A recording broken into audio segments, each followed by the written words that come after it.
7th graders, and welcome back to another week in science. Today is Monday the 11th, 2020. Our weather today is going to be cloudy with even a small chance of rain.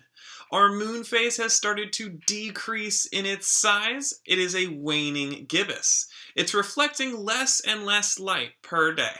And with all that in mind, let's jump into the agenda today. We've been learning about ecology for some time now. Ever since before online learning, we've been talking about things like biotic and abiotic factors, organism interactions, energy flow in ecosystems, and more. And it's about time that we put all of that knowledge of ecology together into one final project. It's called the Ecosystem Project. This is one of my favorite projects that we do all year, but because of online learning, I've had to make a couple of tweaks.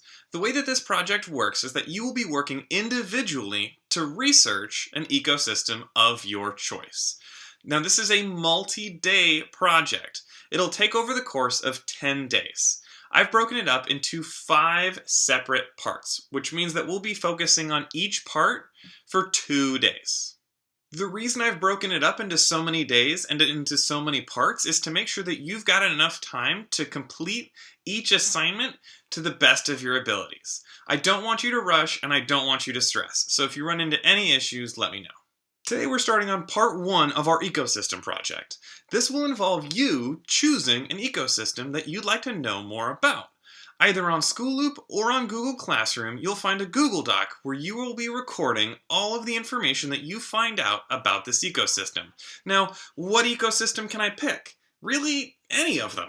If you're interested to know more about the Sahara Desert, or the Amazon rainforest, or the Great Barrier Reef, or the jungles of India, pick any of them. As long as you are curious about it and you feel confident to do some research on it. Now, once you've decided on your ecosystem, in that Google Doc, you'll be answering a couple of really simple questions like where your ecosystem's located, what kinds of organisms live in that ecosystem, and what's the climate like? Now, you're more than welcome to use any resources that you'd like to in order to conduct this research. I've included a couple of my personal favorites on the Google Doc that you'll be taking your notes on, but again, you can use any. And if you get stuck, please don't hesitate to reach out and ask a question. And speaking of asking questions, you've got a perfect opportunity to do that today with me in person. We've got our office hours this afternoon from 1 to 2:30. And if you've got any issues or any questions about this ecosystem project, the office hours would be the perfect place to ask. I hope that you enjoy this ecosystem project as much as I do reading them. If you've got any other questions, comments, or concerns about this, please feel free to send me an email and I'll get back to you as soon as I can. Let's have an awesome Monday, 7th graders. See you later.